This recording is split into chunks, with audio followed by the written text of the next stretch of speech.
अस्सलामुअलैकुम स्टूडेंट्स, मेरा नाम Munibur Rahman. Pharm D pharmacology two third proof का एक इम्पॉर्टेंट टॉपिक है, एक इम्पॉर्टेंट सब्जेक्ट समझ लें। सेंट्रल नर्वस सिस्टम की drugs which are affecting the central nervous system और जिनको हम थेरापेटिक यूज़ के लिए इस्तेमाल करते हैं सीएनएस में। बेसिकली हमारे जो सिलेबस में है, जो ड्रग्स हैं, उसमें सबसे ज़्यादा जो फोकस किया गया सीएनएस पे किया गया और कीमोथेरापेटिक्स पे किया गया। तो सबसे पहले मैं आपको सीएनएस पढ़ाऊंगा, सीएनएस की ड्रग्स पढ़ाऊंगा, pathophysiology and then drugs. CNS में जो मैंने टॉपिक आज के लिए सिलेक्ट किया उसमें neuro degenerative diseases, drugs which are used to treat neuro degenerative diseases या डिसऑर्डर्स। ठीक है, अब इसमें न्यूरो डीजेनरेटिव डिजीजेस में भी 2 से 3 इंपॉर्टेंट डिजीजेज हैं जिसमें मैं फोकस करूंगा। आज का जो मेरा टॉपिक होगा वो न्यूरो डीजेनरेटिव डिजीजेस पे और पार्किंसन डिजीज की क्या पैथोफिजियोलॉजी है। द नेक्स्ट लेक्चर में मैं पार्किंसन डिजीज की जो ड्रग्स हैं, जो ड्रग्स ट्रीट करती है पार्किंसन डिजीज को मैनेज करती हैं, तो वो मैं पढ़ाऊंगा। तो आज हम pathophysiology of neuro degenerative disease में पार्किंसन की पैथोफिजियोलॉजी को समझते हैं। तो ये मेरे नोट्स हैं, ये आपने डाउनलोड कर लेने पीडीएफ में, मैं इसी से ही पढ़ाता हूँ और पढ़ता भी खुद हूँ। ये CPR BRS, ये BRS की बुक है, इससे और लिपन कॉर्ड से एक्सट्रैक्ट हैं और निंजा नट के लेक्चर्स हैं। तो बेसिकली मैं आसान वर्डिंग में मैं आपको समझाऊंगा, बट समझाऊंगा सब, जिसमें पैथोफेज लाजमी समझाऊंगा हर एक डिजीज़ की। तो स्टार्ट करते हैं कि न्यूरो डिजेनरेटिव होता क्या है। तो न्यूरॉन्स की डीजनरेशन को, न्यूरॉन्स की डिस्ट्रक्शन को हम न्यूरो डीजनरेटिव कहते हैं। डिजीजेज जो कि ग्रुप्स ऑफ डिसऑर्डर्स होते हैं characterised by the progressive loss of structures and function. जैसा कि आपको पता है, जब इनका स्ट्रक्चर डिस्टर्ब होगा, न्यूरॉन का स्ट्रक्चरल इंटेग्रिटी डिस्टर्ब होगी, तो इसका फंक्शन में भी कहीं ना कहीं कॉम्प्रोमाइजेशन होगी।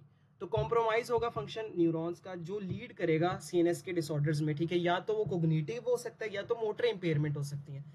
अब यहाँ पर कोग्निटिव एंड मोटर के इंपेयरमेंट का क्या मतलब है? तो students, cognitive is related to the memory. जो आपकी मेमोरी है, मेमोराइज करने की एबिलिटी है, वो कोग्निशन में आती है।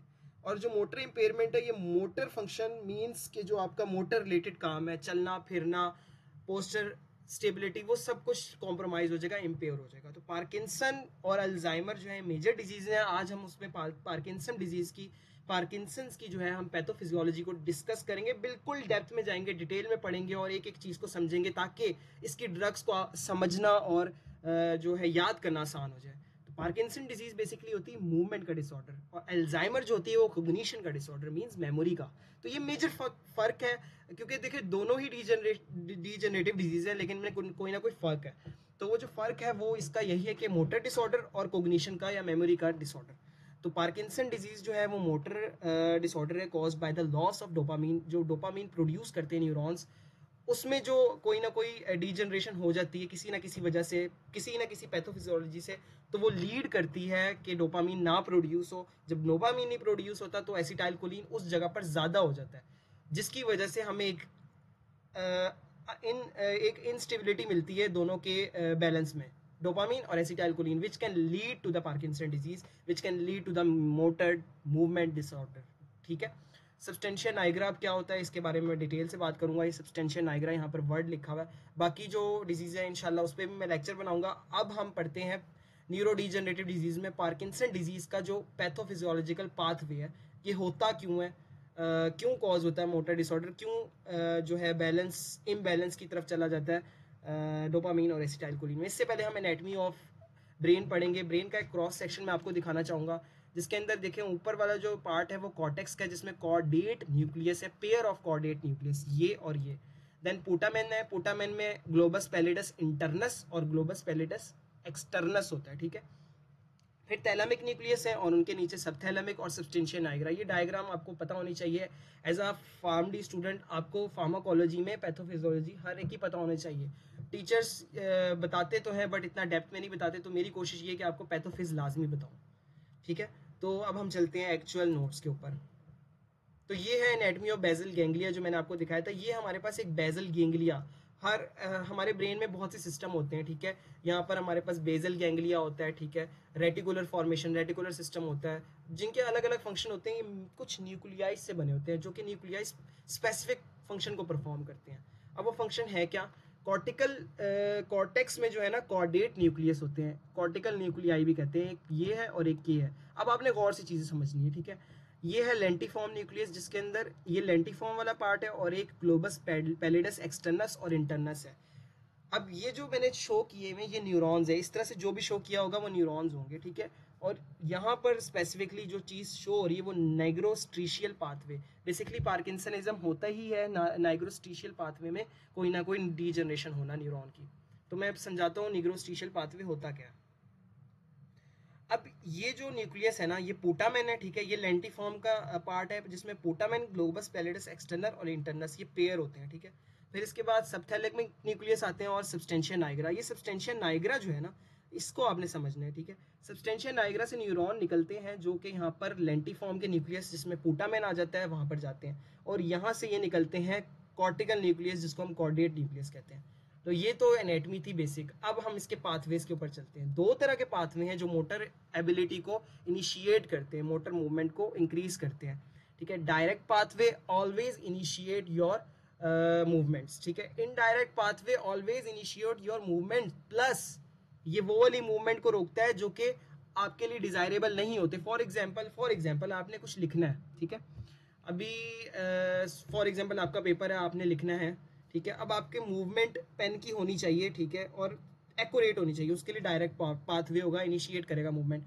बट आप पेपर लिखते लिखते एकदम से पेपर को ऐसे क्रॉस कर दे तो वो मूवमेंट नहीं होनी चाहिए साथ साथ, तो वो इनडायरेक्ट पाथवे उसको इन्फ्लुएंस करता है, ठीक है। तो ये आपने बात समझनी है। दोनों चीज़ें मोटर मूवमेंट को इनिशिएट करती हैं, बट आपकी डिजायर मूवमेंट को डायरेक्ट पाथवे इनिशिएट करता है, और डिजायर मूवमेंट एक्यूरेट वे में हो और अनडिजायरेबल मूवमेंट ना हो तो वो इनडायरेक्ट पाथवे उसको इन्फ्लुएंस करता है। चीज़ें कॉम्प्लेक्स है, समझनी है लेकिन आपने, ठीक है। यहाँ पर अब आपने कुछ चीज़ें हैं वो मैं न्यूरॉन्स हैं उनके बारे में आपको समझाऊंगा। ये हमारे पास कॉर्टिकल न्यूक्लियाई है जिसके अंदर से ये वाला जो न्यूरॉन है, ये वाला, ये हमारे पास ग्लूटामेट का न्यूरॉन है। ग्लूटामेट एक एक्साइटेटरी न्यूरॉन है, ये एक्साइट करेगा ग्रीन वाले गैबर्जिक न्यूरॉन को। ये गैबा का न्यूरॉन है, देख रहे ना। और गैबा जो है एक इनहिबिटरी न्यूरॉन है। तो जब ग्लूटामेट ये ग्लूटामेट गैबार्जिक न्यूरॉन को इनिशिएट करेगा तो गैबा ज़्यादा प्रोड्यूस होगा, तो गैबा अगले न्यूरॉन को इनहिबिट करेगा, और अगला न्यूरॉन भी ग्रीन में है, मीन्स ये भी गैबार्जिक न्यूरॉन है, तो ये इनहिबिट हो जाएगा। जब गैबार्जिक न्यूरॉन इनहिबिट होगा तो यहाँ पर गैबा प्रोड्यूस ही नहीं होगा। जब गैबा प्रोड्यूस नहीं होगा तो ये चीज़ प्लस में हो जाएगी, मीन्स गैबा प्रोड्यूस नहीं हुआ तो फंक्शन एक्साइटेटरी हो गया। अब ये जो न्यूक्लियस है, मेन न्यूक्लियस आपने समझना है, ये न्यूक्लियस है थैलेमिक न्यूक्लियस, ठीक है। ये सब्सटेंशियल नाइग्रा का न्यूक्लियस है, ये पोटामेन है, ग्लोबस पैलिडस एक्सटर्नस है, ये इंटरनस है। जब ये चीज़ एक्साइट होगी तो ये यहाँ पर जो न्यूरॉन है ये भी एक्साइट होगा, और जो कि ग्लूटामेट का न्यूक्लियस है, ग्लूटामेट का जो पाथवे वो एक्साइट होगा और ये मसल बनाया हुआ है तो मसल मूवमेंट इनिशिएट होगी।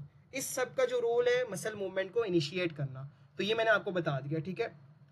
अब इसके बाद यहाँ पर रोल आता है सब्सटेंशिया नाइग्रा का। सब्सटेंशिया नाइग्रा जो है, यहाँ से न्यूरॉन निकलते हैं डोपामीन के न्यूरॉन्स, ठीक है, डोपार्जिक न्यूरॉन्स, ठीक है, डोपामिनर्जिक न्यूरॉन्स। अब डोपामिनर्जिक न्यूरॉन्स यहाँ पर रिसेप्टर होते हैं D1 like receptors. D1 always stimulate, ठीक है, फर्स्ट स्टिमुलेट, इससे आपने याद रखना है। तो G स्टिमुलेटरी इसके अंदर पाथवे होता है, तो जब ये चीज़ एक्साइट होगी तो ये चीज़ और ज़्यादा एक्साइट होगी, मीन्स ये पूरा पाथवे और एक्साइट होगा, तो यहाँ पर हमारे पास जो मूवमेंट है वो और ज़्यादा अच्छी और एक्यूरेट मिलेगी। तो कुछ डिजीज में ये चीज़ ज़्यादा एक्साइट हो जाती है जिसकी वजह से इरेगुलर मूवमेंट नज़र आती है, जिस तरह एपिलेप्सी में, ठीक है। अब ये चीज़ नॉर्मल रहे इसके लिए यहाँ पर एसिटाइल कोलिन यहाँ पर हम एक रोल प्ले करता है। एसिटाइल कोलिन इस पाथवे को इनहिबिट करता है, मीन्स इस ये एक्साइट करेगा सब्सटेंशिया नाइग्रा, ये इनहिबिट करेगा, तो मींस ओवरऑल नेट इफेक्ट जो होगा वो बैलेंस में रहेगा। तो इस चीज़ का बैलेंस होना जरूरी है आपके एक्यूरेट मूवमेंट के लिए। मैंने जिस तरह पेपर की एग्जांपल दी कि पेन गलत ना चल जाए, तो इस चीज़ को भी ये कंट्रोल करता है। तो ये था direct pathway, always initiate motor movement, your motor movement. अब इनडायरेक्ट की अगर मैं बात करूँ तो सेम ही है, ठीक है। यहाँ पर बस एक चेंजिंग आती है, यहाँ पर एक कट आएगा, ठीक है, वो कट होगा जो कि सब थैलेमिक न्यूक्लियस पे जाएगा।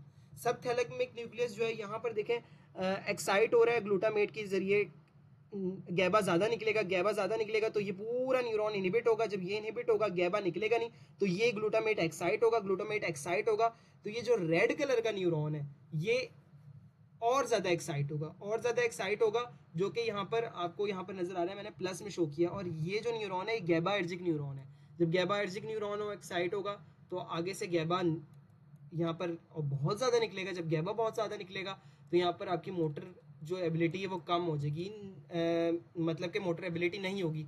तो ये वो वाली मोटर एबिलिटी नहीं होगी, मोटर फंक्शनिंग नहीं होगी जो आप नहीं चाहते हैं, अनडिजायर है आपके लिए, तो ये ज़रूरी है। लेकिन यहाँ पर जो सब्सटेंशिया नाइग्रा ना, ये D2 रिसेप्टर पे एक्ट करता है, ये बात समझने वाली है।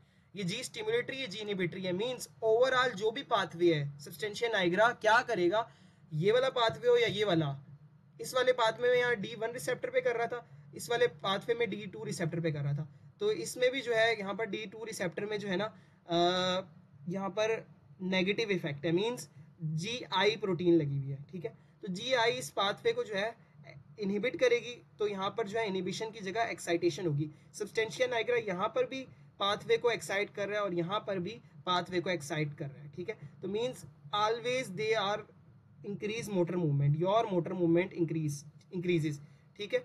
तो substantia nigra play important role in the initiation of your motor movement, ठीक है, मोटर एबिलिटीज, ठीक है। तो इससे हमें पता चलता है सब्सटेंशिया नाइग्रा का जो रोल है वो बहुत इंपॉर्टेंट है। तो इस पूरे पाथवे को जो ये ऊपर है इसको हम कहते हैं स्ट्राइएटम, और इसको हम सब्सटेंशिया नाइग्रा कहते हैं। तो इस ये जो न्यूरॉन है इस पाथवे को ये कनेक्ट करता है स्ट्राइएटम को सब्सटेंशिया नाइग्रा से, इसको हम कहते हैं निग्रोस्ट्रीशियल पाथवे। तो निग्रोस्ट्रीशियल पाथवे जो है इंपॉर्टेंट रोल पैदा करता है in the functioning of motor movement, ठीक है। अब क्या होगा, पैथोफिज क्या होगी कि सब्सटेंशिया नाइग्रा के न्यूरॉन डैमेज हो जाएंगे। In Parkinson there is degeneration of substantia nigra neurons, जो क्या करेंगे मोटर एबिलिटी को, इस वाली और इस वाली मोटर एबिलिटी को कम कर देंगे। जब मोटर एबिलिटी नहीं होगी तो जो इंसान होगा वो स्लो मूवमेंट करेगा, ब्रेडिकाइनेजिया, या करेगा ही नहीं एकाइनेजिया, ट्रेमर्स एंड रिजिडिटी हो जाएगी, मतलब कि उसकी मूवमेंट सख्त हो जाएंगी, स्लो हो जाएंगी, ठीक है, और पोस्चरल इनएबिलिटी। तो ये था थोड़ा सा पैथोफेज। यहाँ पर ट्रेमर्स लिखा हुआ, मतलब कि एसिटाइलकोलिन यहाँ पर ज़्यादा, जब यहाँ पर ज़्यादा अवेलेबल होगा तो कभी मूवमेंट बहुत ज़्यादा आपको नजर आएंगी ट्रेमर्स, और कभी कभी आपको बहुत स्लो। तो ये इस तरह के इसके सिम्टम्स होते हैं, साइंस होते हैं, ठीक है। पैथोफेज में आऊँ तो मैं आप यहाँ पर मैं बताता हूँ, ये सब्सटेंशिया नाइग्रा के जो न्यूरॉन्स है ये डैमेज हो गए हैं, जिसकी वजह से पाथवे पूरा ब्लॉक हो गया है और डोपामीन कम हो गया है स्ट्राइएटम में और एसिटाइलकोलिन ज़्यादा हो गया। तो ओवरऑल जो नेट इफेक्ट वो यही होगा कि आपकी जो मूवमेंट है वो अनस्टेबल हो जाएंगी, डोपामीन कम एसिटाइलकोलिन ज़्यादा। तो ये था पाथवे ऑफ पार्किंसन डिजीज़। ये आपने पैथोफिजियोलॉजी समझनी है, ठीक है, एक दो बार इसको करेंगे तो आपको आ जाएगी। तो ये BRS फार्माकोलॉजी यहाँ से भी मैंने लिया, और इसके इस तरह कंपाइल नोट्स भी आपको मिल जाएंगे, शॉर्ट नोट्स, और ये पूरे CNS के भी नोट्स मिल जाएंगे। आप मेरे चैनल को लाजमी सब्सक्राइब करें इस तरह की वीडियोस के लिए। नेक्स्ट हम ड्रग्स के ऊपर चलेंगे और ड्रग्स को डिटेल में पढ़ेंगे। जज़ाकल्लाह।